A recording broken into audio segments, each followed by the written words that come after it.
এটা অনেক জায়গায় প্রশ্ন করি আমি সবসময়, পরিচালক বড় না ফিল্ম স্টার বড়? আপনি রিয়েলিস্টিক ভাবে দেখেন তাহলে আসলে টম ক্রুজকে যত মানুষ চেনে মার্টিন স্করসেজেকে তো তত মানুষ চেনে না আর কি।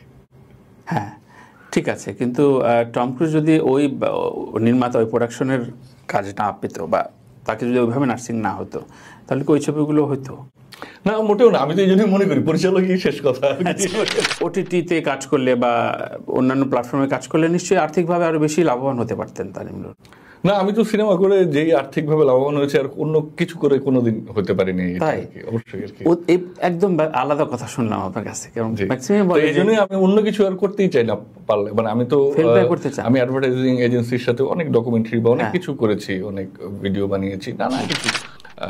সিনেমার যেই বাজার আছে বাংলাদেশে, যদি আমরা ইনফ্রাস্ট্রাকচারে যদি এখানে বিনিয়োগ হয় তাহলে এখানে অন্তত আমি মনে করি 10 লাখ লোকের কর্মসংস্থান তৈরি হতে পারে।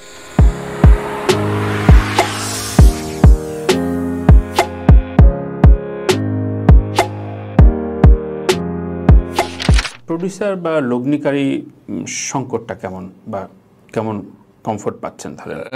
আসলে এখন তো সেটা খুবই কম আর কি, বলবো আমি যেটা যে এখনো তো ওভাবে ইনভেস্টমেন্ট তো এখানে কম হচ্ছে অনেক আর কি, মানে প্রয়োজনে মানে সুযোগ আছে অনেক কিন্তু করছে না কারণ আমার মনে হয় যে ট্রান্সপারেন্সির অভাব এখানে আছে, যার ফলে কর্পোরেট কোম্পানিরাও হয়তো ইন্টারেস্টেড হচ্ছে না এখানে ইনভেস্ট করতে, কিন্তু প্রয়োজন আছে আর কি।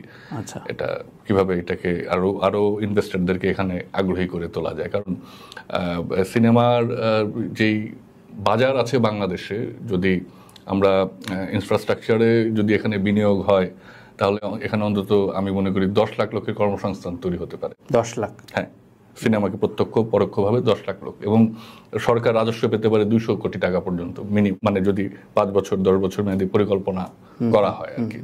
এবং সেটা কিন্তু আসলে মানে সরকারের সাথে যারা প্রাইভেট প্রডিউসার বা তাদের একটা যদি আন্ডারস্ট্যান্ডিং এর মধ্য দিয়ে আর কি যদি গড়ে ওঠে আর কি, বা একটা ইয়ের মধ্য দিয়ে, তাহলে আমি দেখি যে এখানে অনেক বড় অপরচুনিটি আছে বাংলাদেশে, কারণ বাংলাদেশে মানুষ আছে, মানুষের বাইং ক্যাপাসিটি আছে, এবং বিনোদন মানুষ চায় এবং খরচ করে দেখছে এখন তো, কাজেই এটা আমি বলবো যে এখানে এটা বিরাট সুযোগ আর কি এখানে। আচ্ছা, তো এই প্রশ্নটা আমি অবশ্য রিপিট হয়ে যাবে বারবারই, কিন্তু আমি বারবারই করতে চাই। ধরেন এই যে 100 কোটি টাকার বাণিজ্যিক প্রতিষ্ঠান তো অনেকগুলো বাংলাদেশে, তো তাদের সিএসআর বলি বা এই যে কালচারালি ফান্ড বলি, আপনারা কি, আমি পার্সোনালি নেন না, আপনারা কি এদেরকে নক করেন না, নাকি এরা আসলে এইসবে আগ্রহী না? অনেক আজে বাজে কাজ করতেছে না, এটা আসলে আমরা এই খাতে 50 কোটি টাকা সে দেবে না। না, আমরা নক করি আসলে স্পন্সরশিপের জন্য আমাদের ছবির, সেখানে তো মাল্টিন্যাশনাল কোম্পানি তো বাংলাদেশে কমপক্ষে 50টা আছে, জি, যারা হাজার কোটি টাকার উপরে বাংলাদেশে এখনো বিলং করতেছে। তো তাদের 2% হলে তো আমাদের ইন্ডাস্ট্রি ঘুরে যায়। না, তাদের এটাও লাগবে না আসলে, তারাও আসলে কেন করবে? সিএসআর বলে তো আসলে পৃথিবীতে কিছু নাই, ওটা মানে ব্যবসা নাই এগুলো। হ্যাঁ, ব্যবসা নেই। কারণটা কি? কারণ হচ্ছে যে কোনো মানুষ যখন ব্যবসা করতে যাবে আর কি, তো তখন তার হাতে কিন্তু ডেটা থাকতে হবে যে আমি এই ব্যবসাতে ইনভেস্ট করলে আমি রিটার্নটা পাচ্ছি। সেই ডেটা যদি না থাকে তাহলে কেউ কেন, সেখানে যদি স্বচ্ছতা না থাকে, আপনি যদি আজকে একটা গার্মেন্টস ইন্ডাস্ট্রি করেন, সেখানে বিনিয়োগ করেন, তাহলে তো আপনি জানেন যাচ্ছে এতগুলো জিনিস, শার্ট প্যান্ট আমি সেলাই করলে এত টাকা পাইতে পারি, রপ্তানি করতে পারলে আমি হচ্ছে না। এখানে তো এই জিনিসটা তো আর এখানে এটা কেউ জানছে না যে আসলে ট্রান্সপারেন্ট বক্স অফিস টফিসের তো বালাই নেই কোনো আর কি এখানে। তো ওগুলো যদি যখন হবে, যখন বক্স অফিস হবে বা আপনি যখন ট্রান্সপারেন্টলি যখন জানতে পারছেন আচ্ছা ঠিক আছে এখানে 1 কোটি টাকা বিনিয়োগ করলে 2 কোটি টাকা আয়ের সুযোগ আছে আর কি, এটা যখন আপনি কাউকে দেখাতে পারবেন, তো তখন তো পৃথিবীর যে কোনো কোম্পানি তো সেটাতে ইনভেস্ট করবে আর কি। কিন্তু যতক্ষণ পর্যন্ত না আপনি সেটা হচ্ছে, সে কেউ তো আসলে, কারণ কি হয় যে এইসব কোম্পানিগুলো তার সবাই নিজের টাকাতে চলে না, ব্যাংক থেকে ইন্টারেস্ট নেয়, তাদের একটা ইকোসিস্টেমের মধ্যে দিয়ে তারা চলে আর কি। তো সেই ইকোসিস্টেমে আসলে সিনেমাকে ঢুকাতে হবে অ্যাজ এ ইন্ডাস্ট্রি হিসেবে, তাহলেই সম্ভব শুধুমাত্র এটাকে। তো ওই স্মার্ট মুভটা আসলে এখনো কেউ নেয় নেই না। এটা মানে আমাদের, তারপরেও আমি বলবো যে যেমন এখানে একদমই যে নেয় নেই সেটা না, যেমন স্কয়ার তারা অনিয়মিতভাবে হলেও ছবি প্রডিউস করে যাচ্ছে এখন পর্যন্ত আর কি। স্কয়ার ছাড়া আর কাউকে আমরা দেখি না। স্কয়ার যেহেতু তাদের নিজস্ব চ্যানেল রয়েছে, তারা অনেকদিন ধরে এতে আছে। তার মানে এইখানে অবস্টাকলটা কোথায়? মানে কেউই শুরু করতে চায় না, বা আমলাতন্ত্রে যখন বসে যায়? আমলাতন্ত্রের থেকে বড় বিষয় আমার মনে হয় যে আসলে ভিশনটার অভাব আর কি। আচ্ছা, ভিশনটা তো আপনাকে দেখতে পারতে হবে আর কি। কোনো কিছু তো মানে একদম রেডি থাকে না আর কি, আপনাকে সেটা তৈরি করে নিতে হয় আর কি। তো এখন এই তৈরিটা কে করে নিবে আর কি, এই ঝুঁকিটা কে নিবে, সেটাই আসলে আমার মনে হয় যে কেউ নিতে যাচ্ছে না। কারণ সেটা তো ঝুঁকিরও ব্যাপার। আপনি আজকে 100 কোটি টাকা ধরেন 5 বছর ধরে প্ল্যান করলেন যে ইনভেস্ট করবেন, সেটা আপনি যে রিটার্ন পাবেন সেটা তো কোনো ইয়ে নেই। তো এই ঝুঁকিটাও নিতে পারতে হবে, বা সেই ঝুঁকিটা আসলে সেই নিবে যার ওই অ্যাসেসমেন্ট, যার ওই ভিশন আছে, আত্মবিশ্বাস আছে, সে আসলে নিবে আর কি, বা ওই সম্ভাবনা সে যখন দেখবে আর কি যে এখান থেকে আসলে এই টাকা রিটার্ন পসিবল। আচ্ছা আচ্ছা। এমনি আপনি তারপরও ফিল্ম নিয়ে আপনি আশাবাদী? এই বারবার কিছু হতাশার কথা শোনা যায় যে এই যে ওটিটিতে চলে যাচ্ছে, মানুষের হলে যাওয়ার প্রবণতা নষ্ট হচ্ছে, পাইরেসির একটা আতঙ্ক থাকে, তারপর আপনি ফিল্মটা আপনি রেগুলার করে দিতে চান? জি জি, অবশ্যই। কারণ আমি সবসময় তাই চেয়েছি আর কি। মানে আমি ছাত্র জীবন থেকে আমি তো ফিল্ম বানাতেই চেয়েছি। তো সেটার সুযোগ তো পেয়েছি আসলে অনেক পরে এসে। আমি অন্য আর অনেক কিছু বানিয়েছি। তো যাই হোক, তো অবশ্যই আমি সবসময় তাই চাই। কারণ ফিল্ম যেভাবে মানুষের সাথে কানেক্ট করতে পারে, মানুষের অনুভূতিকে নাড়া দেওয়া যায়, মানে এটা আমার কাছে খুব ভালো লাগে আর কি। যে যখন দেখি যে মানে আমি যেটা ভেবে ছবিটা বানাচ্ছি, দর্শক ঠিক সেটাকে উপভোগ করছে, সেটাকে খুব ভালোভাবে গ্রহণ করছে, আনন্দ পাচ্ছে। যাক, তো নতুন ছবির কিছু আভাস দিয়ে আজকে শেষ করি আমরা। চঞ্চল চৌধুরী, মোশাররফ করিম, সাবিরা সহ এক ঝাঁক তারকা।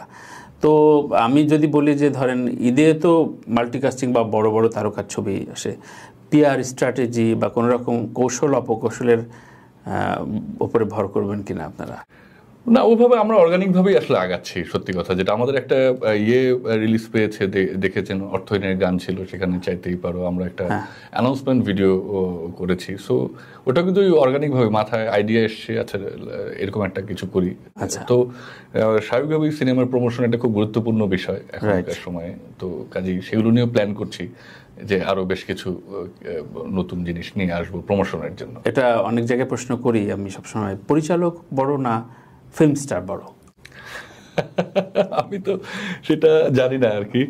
এটা কিন্তু মানে আমার কাছে তো পরিচালক হিসেবে মানে এটা আসলে এইভাবে তুলনা করা কি যায় নাকি কিন্তু জানি না। কিন্তু যদি আপনি রিয়েলিস্টিক ভাবে দেখেন, তাহলে আসলে টম ক্রুজকে যত মানুষ চেনে, মার্টিন স্করসেজেকে তো তত মানুষ চেনে না আর কি। হ্যাঁ ঠিক আছে, কিন্তু টম ক্রুজ যদি ওই নির্মাতা, ওই প্রোডাকশনের কাজ না পেত, বা তাকে যদি ওইভাবে নার্সিং না হতো, তাহলে কি ওই ছবিগুলো হতো? না, মোটেও না। আমি তো এই জন্যই মনে করি পরিচালকই শেষ কথা, কিন্তু ভদ্রতার খাতিরে বললাম আর কি। যাক, লাস্ট এন্ড ফাইনাল কোয়েশ্চেন, যে এখনকার ছবির পরিবেশ, এই যে আমি এতক্ষণ ফিল্মেই ছিলাম, কিন্তু তারপরও এই যে ওটিটিতে কাজ করলে বা অন্যান্য প্ল্যাটফর্মে কাজ করলে নিশ্চয়ই আর্থিকভাবে আরো বেশি লাভবান হতে পারতেন তানিমুল। না, আমি তো সিনেমা করে যেই আর্থিকভাবে লাভবান হয়েছে, আর অন্য কিছু করে কোনোদিন হতে পারিনি। তাই অবশ্যই আর কি, একদম আলাদা কথা শুনলাম আপনার কাছে।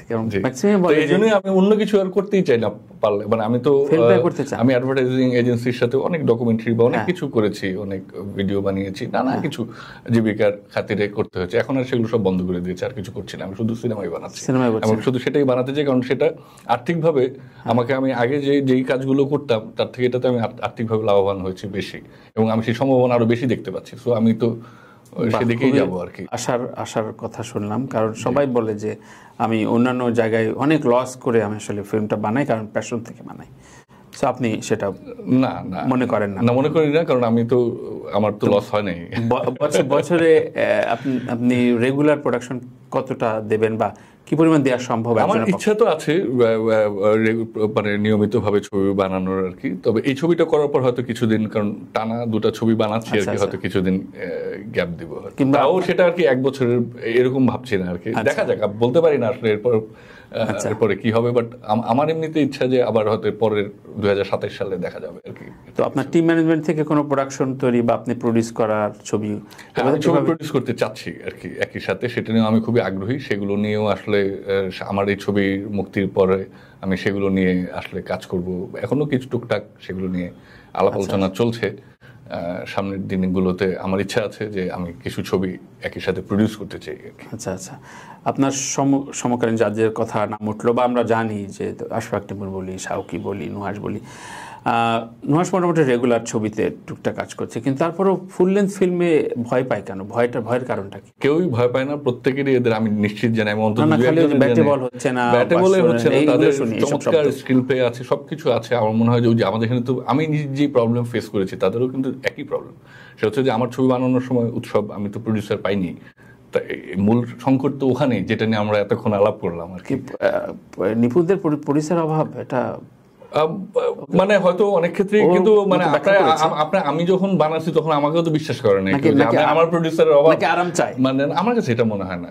মানে আপনি যেটা বানাতে চান সেটা বানানোর জন্য আপনার যেটা, আপনি যদি সহযোগী প্রডিউসার বা সহযোগিতা মনোভাবাপন্ন প্রযোজক না পান তাহলে তো আসলে সেটা, আর এনারা প্রত্যেকে অসম্ভব প্রতিভাবান পরিচালক আর কি। মানে আমি খুবই পছন্দ করি তাদের প্রত্যেকের কাজ। ঈদে নাকি হল সিলেকশনে প্রচুর সিন্ডিকেটের ভেতরে পড়তে হয় এবং প্রচুর ধকল হয়।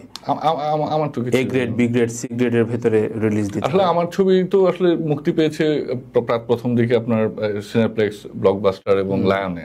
আপনার যেটা অল্প কিছু রিলিজ দিয়ে তারপরে আস্তে আস্তে ছবি হল সংখ্যা বেড়েছে, আমার এটা আমার কিছু এরকম মনে হয় না আর কি। কারণ কেন মনে হবে না, কেন জানেন, যে কারো বাধায় আমি আটকে গেছি। কিভাবে আটকাবো? হল মালিককে কেউ নিজের ক্ষতি করে, কেউ মানে যে ছবি চলছে আপনি কি সেটাকে বন্ধ রেখে, যে ছবি চলছে না, আপনি একটা হলের মালিক, আপনি কি চালাবেন সেটা? না, কিন্তু প্রথম ইমপ্রেশনে নাকি অনেকে, যেমন এই গত ঈদেও আপনার বাঁধনের ছবিটা এবং নীলচক্র, দুটো ছবিতেই একই অভিযোগ আসলো যে আমাদের কুক্ষিগত করা হচ্ছে, আমাদের মর্নিং শো দেওয়া হচ্ছে যখন মানুষ ঘুম থেকে ওঠে না।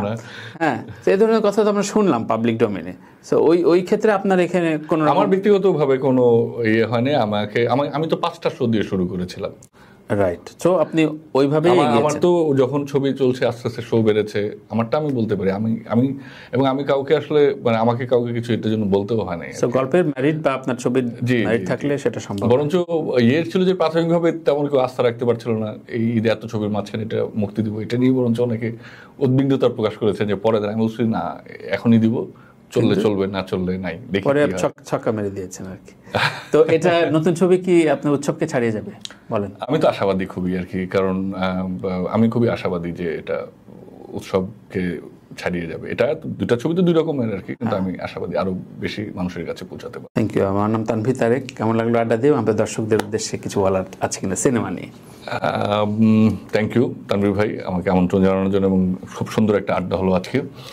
দর্শকদের উদ্দেশ্যে বলতে চাই, আসলে আমাদের বনলতা এক্সপ্রেস মুক্তি পাচ্ছে আগামী রোজার ঈদে। আপনারা সবাই সেটা দেখতে আসেন, আর এই সুযোগে একটু প্রমোশন করে নিলাম আমার ছবির। অবশ্যই ছবির প্রমোশন এবং ছবি নিয়ে, এই ছবি পোকার সাথে আসলে আমার আড্ডা দিতে প্রচণ্ড ভালো লাগে।